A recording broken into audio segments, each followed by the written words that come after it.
மீசான் டிவியின் தமிழ் பேசும் உறவுகளை அன்போடு வரவேற்றுக் கொள்கிறோம். இன்றைய பதிவுல மிக மிக முக்கியமான செய்திகள் குறித்து பார்க்கலாம். வேலியே பயிரமேய்ந்த கதை. நீதிபதி நீதிமன்றத்தில் இருந்த சான்று பொருளை ஆட்டைய போட்டதன் காரணமாக பதவி நீக்கப்பட்டார் அல்லது கட்டாய இடமாற்றம் செய்யப்பட்டது என்ற ஒரு செய்தி பரவலாக பேசப்படுது. சம்மாந்துறை நீதவான் நீதிமன்றத்தினுடைய நீதிபதியாக கடமையாற்றி வந்தவர் JPA ரஞ்சித் குமார அவங்க. இந்த நீதிபதிய நீதி சேவை ஆணைக்குழு பணி நீக்கம் செய்ததாகவும் சொல்லப்படுது. அதே நேரம் வெள்ளவாய நீதிமன்றத்தினுடைய பதில் நீதிபதியாக கட்டாய இடமாற்றம் செய்ததாகவும் சொல்லப்படுது.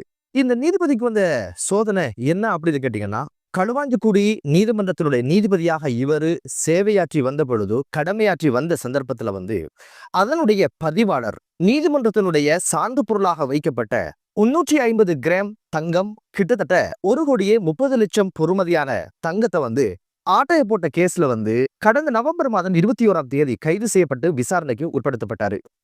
விசாரணையில அவர் சொன்ன விஷயம் என்ன அப்படின்னு பாத்தீங்கன்னா, என்ன மட்டுமா பிடிப்பீங்க, நீதிபதியே இப்படியான விஷயங்களை செய்யறாரு அப்படின்னு சொல்லி நீதிபதியை இதுக்குள்ள இழுத்து விட்டாரு. நீதிபதியை விசாரணை செஞ்சதுல தெரிய வந்த விஷயம் என்ன அப்படின்னு பாத்தீங்கன்னா, இது போன்று நீதிமன்றத்துடைய கலங்கிய சாலையில சான்று பொருளாக இருந்த தேக்க மரத்தை தனது தேவைக்கு பயன்படுத்தி போட்டு இந்த ஒரு விஷயம் கசிந்த உடனடியாக வேப்ப மரத்தை பதிலுக்கு எடுத்து வச்சதாக தெரிய வந்திருக்கு. இந்த குற்றச்சாட்டின் காரணமாகத்தான் இப்போது நீதி சேவை ஆணைக்குழு இவரை உடனடியாக பதவி நீக்கியதாக சொல்லப்படுது.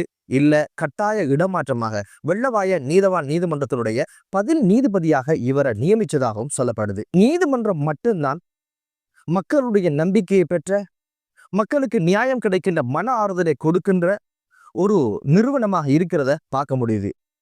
நிறைவேற்று அதிகாரம் கொண்ட ஜனாதிபதி முறையை பற்றி JR என்ன சொன்னார் அப்படின்னு கேட்டீங்கன்னா, ஆணை பெண்ணாக்குறது அல்லது பெண்ணை ஆணாக்குறது தவிர மற்ற எல்லா விஷயங்களும் இந்த அதிகாரத்தின் மூலம் செய்ய முடியும் அப்படின்னு சொல்லி இருந்தாரு.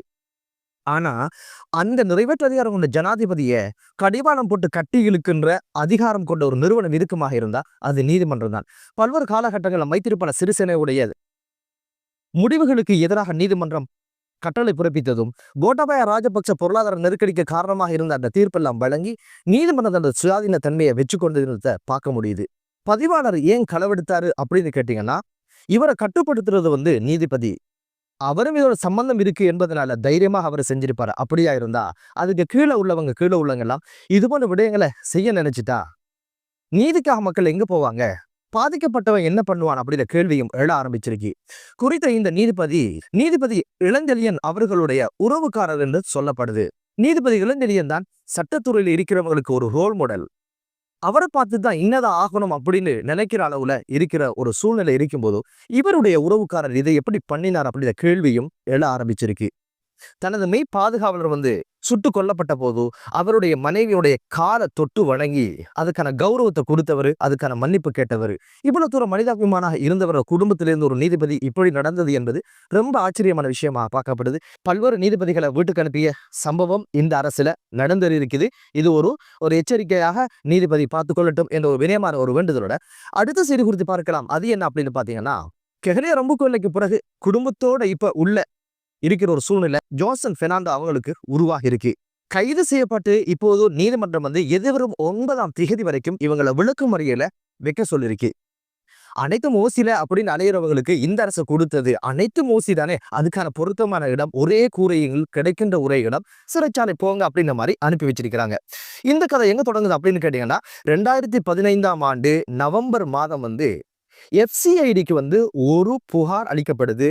அந்த புகாருக்கு நாங்க விசாரணைகள் மேற்கொண்ட FCID 2017ஆம் ஆண்டு வத்தல நீதிமன்றத்துல ஒரு அறிக்கையை சமர்ப்பிக்காங்க.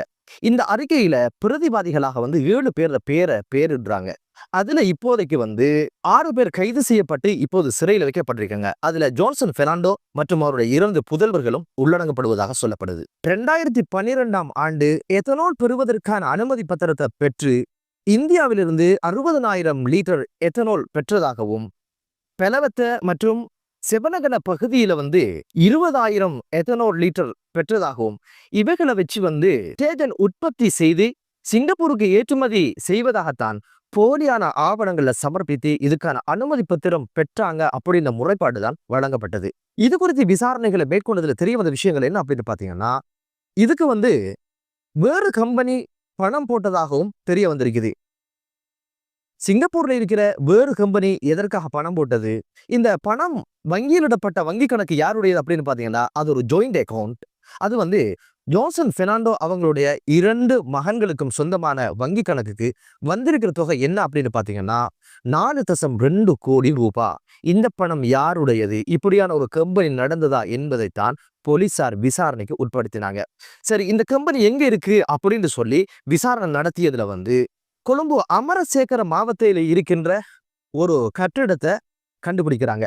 இந்த கட்டடம் யாருக்குரியது அப்படின்னு கேட்டீங்கன்னா, முன்னாள் பாராளுமன்ற உறுப்பினராகவும் அமைச்சராகவும் இருந்த விஜயகலா மகேஸ்வரன் என்பவருடையதுன்னு தெரிய வருது. அதுல எக்ரிமெண்ட் அடிப்படையில ஜோன்சன் பெர்னாண்டோவுடைய மூத்த மகனுக்கு தான் இது வழங்கப்பட்டதாகவும், இதுல என்ன நடக்கு அப்படின்னு ஒரு விஷயம் இவங்களுக்கு தெரியாது அப்படின்னு ஒரு விஷயமும் தெரிய வந்தது. சரி, அந்த இடத்துல இருக்கின்றவங்களை விசாரிச்சு பார்க்கலாமே அப்படின்னு சொல்லி போலீசார் விசாரணை நடத்தியதுல தெரிய வந்த விஷயம் என்ன அப்படின்னு பாத்தீங்கன்னா, அந்த இடத்துல அப்படியான ஒரு தொழில் பட்டறை இல்லை, அது ஒரு ஆபீஸாக இயங்குறத கண்டுபிடிக்கிறாங்க. பிறகு இந்த ஆபீஸுக்கு கீழே இயங்குகின்ற மற்றும் ஒரு தொழில் பட்டறையை கண்டுபிடிச்சு அந்த விலாசத்தை எடுத்து அங்க போறாங்க. அங்க விசாரணை மேற்கொண்டதுல இது மாதிரி எதுவும் நாங்க செய்யலையேன்னு பதறி போய், நாங்க உற்பத்தி செய்ததெல்லாம் ஃப்ரூட் ஜூஸ் அப்படின்னு சொல்லியிருக்கிறாங்க.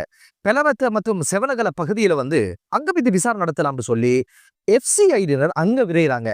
அங்க போய் விசாரணை செஞ்சதுல தான் தெரிய வந்திருக்கு என்ன அப்படின்னு பாத்தீங்கன்னா, 2012ஆம் ஆண்டு 6ஆம் மாதம் 7ஆம் திகதியும் 8ஆம் திகதியும் ஒரு லொரியில 10,000 லிட்டர் 10,000 லிட்டர் 2 தடவைகள்ல 20,000 லிட்டர் எத்தனால் கொண்டு செல்லப்பட்ட ரெக்கார்ட் இருந்ததுனால அதை ஏற்ற வந்தது யாரு, அந்த வாகனம் எது என்ற டீட்டெயில அங்க இருக்கிற ரெக்கார்ட்ல எடுக்கிறாங்க.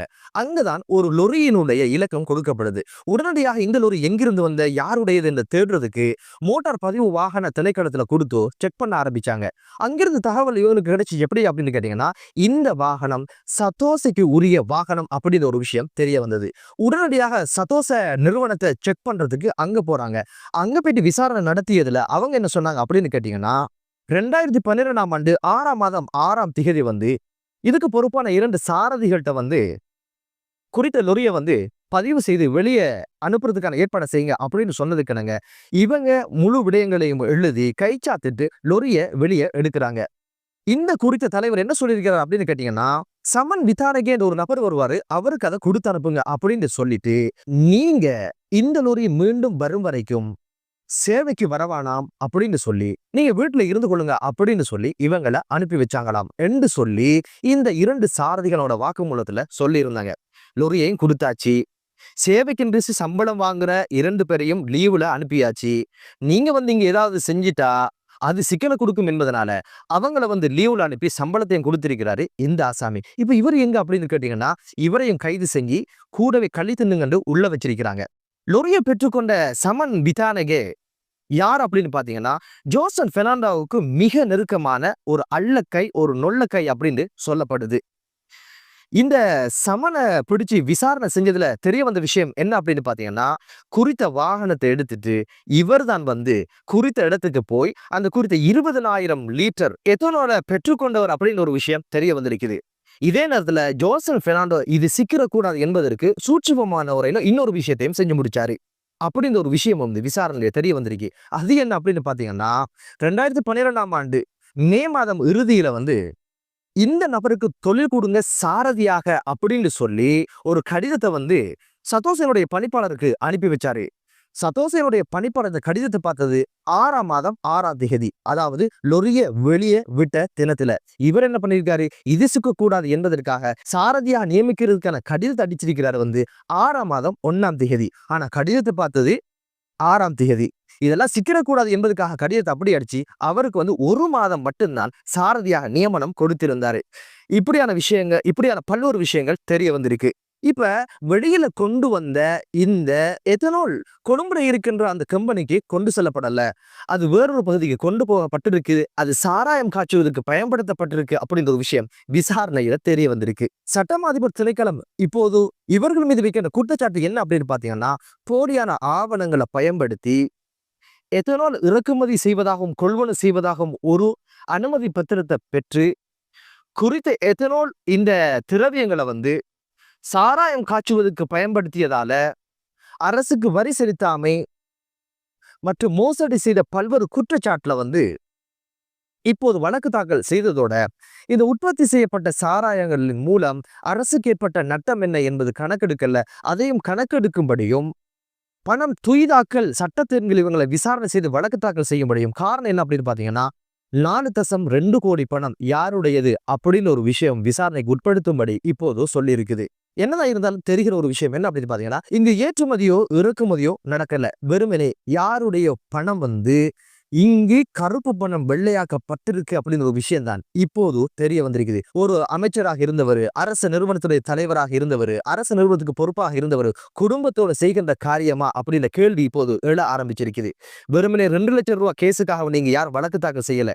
4 கோடியை தேடி போன சந்தர்ப்பத்துல சதோச வாகனம் இதுக்கு பயன்படுத்தப்பட்டிருக்கு அப்படின்னு ஒரு விஷயம் தெரிய வந்திருக்குது. இங்க நாமல் ராஜபக்சே என்ன சொல்றாரு அப்படின்னு கேட்டீங்கன்னா, 2 லட்சம் ரூபாய் கேஸுக்கு 10 லட்சம் ரூபாய் செலவழிச்சு வழக்கு நடத்த நினைக்குது அரசாங்கம் அப்படின்னு ஒரு விமர்சனத்தை முன் வச்சாரு. ஏன்னா இதுல மூடி மறைக்கிறதுக்கு தான் இது போன்ற விஷயங்களை பேசுறாங்கன்னு தெரிய வருது. காரணம் என்ன, தனது கட்சியில மிக முக்கியமான பதவியில இருக்கிறவங்க இல்லையா அந்த குடும்பம். என்னதான் இருந்தாலும் இந்த பணம் யாருடையது, எங்கிருந்து வந்த இந்த இது போன்ற விடயங்கள் நிச்சயமாக எதிர்வரும் தினங்கள்ல தெரிய வரும். ஜோசப் பெர்னாண்டோ சதோசைக்கு பொறுப்பாக இருந்த அமைச்சர் என்ற வகையில தான் அந்த வாகனம் போனதுக்கு இவரும் உடந்தையாக இருந்தார் என்பதனால் இவர் கைது செய்யப்பட்டார். இந்த பணம் இவரோட வங்கி கணக்குல வந்திருக்குது. இது போலியான ஆவணங்களை பயன்படுத்தி உருவாக்கப்பட்ட கம்பெனி, அதனூடாக என்னென்ன விஷயங்கள் நடந்தது என்பதை தெரியறதுக்காக விசாரணைக்காகத்தான் புதல்வர் 2 பேரை கைது செஞ்சிருக்கிறாங்க. FCI என்ற ஒரு விஷயம் தெரிய வந்திருக்கு. பொறுத்து இருந்து பார்க்கலாம் இதுக்கு பின்னால் இந்த வழக்குல என்னென்ன விஷயங்கள் நடந்து முடிய போகுது. இதுதான் முட்டுக்கட்சி மக்களுக்கு செய்த சாதனையும் சோதனையும். என்னதான் இருந்தாலும் ஊழல் இல்லாத, மோசடி இல்லாத, போதை இல்லாத ஒரு தேசம் உருவாகட்டும் என்று கூறி மற்றொரு காணொலியிலே உங்கள் அனைவரையும் சந்திக்கும் வரை விடைபெறுகிறேன். நன்றி.